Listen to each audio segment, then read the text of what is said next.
आज आपण बाळापूर विधानसभा आता येणारी जी विधानसभा आहे 2024 मध्ये याच्यासाठी आढावा म्हणून बाळापूरला आढावा बैठक घेत आहोत। उद्देश एवढा आहे की जे आम आदमी पार्टी आतापर्यंत बाळापूर मध्ये कमी प्रमाणात होती किंवा ऍक्टिव्ह होती त्याला ऍक्टिव्ह करणे आणि पावर वाढवणे। मनुष्य पावर वाढवणे म्हणजे काय? आप पक्ष प्रवेश लेते जाओ और अपनी पावर बढ़ाते जाओ, है ना? यही है। तो तर याच्यानंतर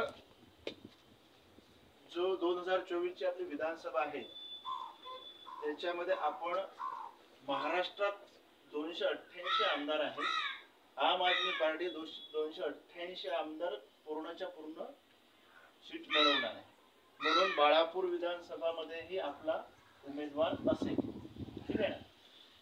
तर फक्त मग उमेदवार उभं करून चालणार नाही, आपल्याला तळमळ धनाने त्यांना सपोर्ट करावा लागेल। आपल्या भरोशावर पार्टी वरची आपल्या भरोशावर एक उमेदवार इथं टाकणार आहे, त्या अनुषंगाने आज आपण इथं बसलेलो आहोत। त्या अनुषंगाने आपण आढावा घेत आहोत।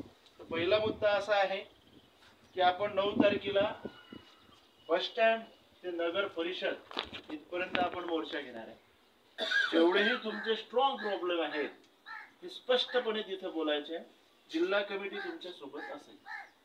तुम्हाला बोलणं यासाठी आहे की शहर तुमचं आहे, बाकीचे प्रशासकीय काम का होत नाही हे जिल्हा कमिटीचे काम असते। पण असं व्हायला नको की तिथे गेल्यानंतर आपण समोर कसं येऊ, हे जिल्हा कमिटी आज येईल उद्या आहे असं डोक्यात ठेवू नका।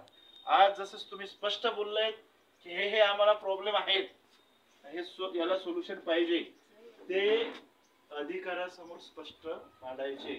नाही तर असं नाही आम्हाला